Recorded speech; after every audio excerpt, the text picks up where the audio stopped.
Gerurile sunt tot mai aprige, temperaturile continuă să scadă până la minus 29 grade Celsius. Aceasta a devenit cauza de reducere a programului de învățământ și chiar sistarea procesului de studii în diferite clase și grupe pregătitoare din întreg raionul Florești.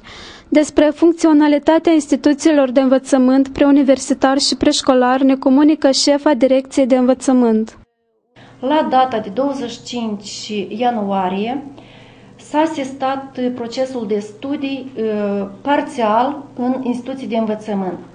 În liceul Curește de Sus, clasa 1, 24 de elevi și 17 elevi care circulă de la stația Unchitești.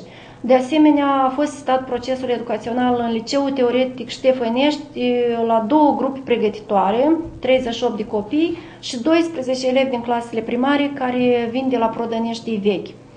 Au fost asistate în Curește de Jos 3 grupe pregătitoare, de asemenea Gimnaziul Cașunca, Gimnaziul Cernița, Gimnaziul Sevirova, Gimnaziul Trifănești, câte o grupă pregătitoare. În rest, toate instituțiile de învățământ activează.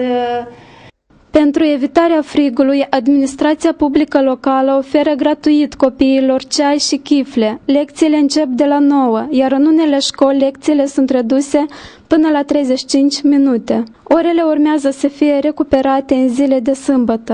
Am avertizat și de medicina preventivă și de Ministerul Educației. Dacă temperatura coboară mai jos de 25 de grade, atunci se asistează procesul educațional în întregime. Direcția de învățământ monitorizează permanent activitatea 29 de instituții preșcolare, 38 grupe pregătitoare și 55 de instituții de învățământ preuniversitar din raionul Florești. În prezent nu sunt înregistrate cazuri de defectare a sistemelor de încălzire în școli, de aceea temperatura în clase permite desfășurarea sistemului educațional.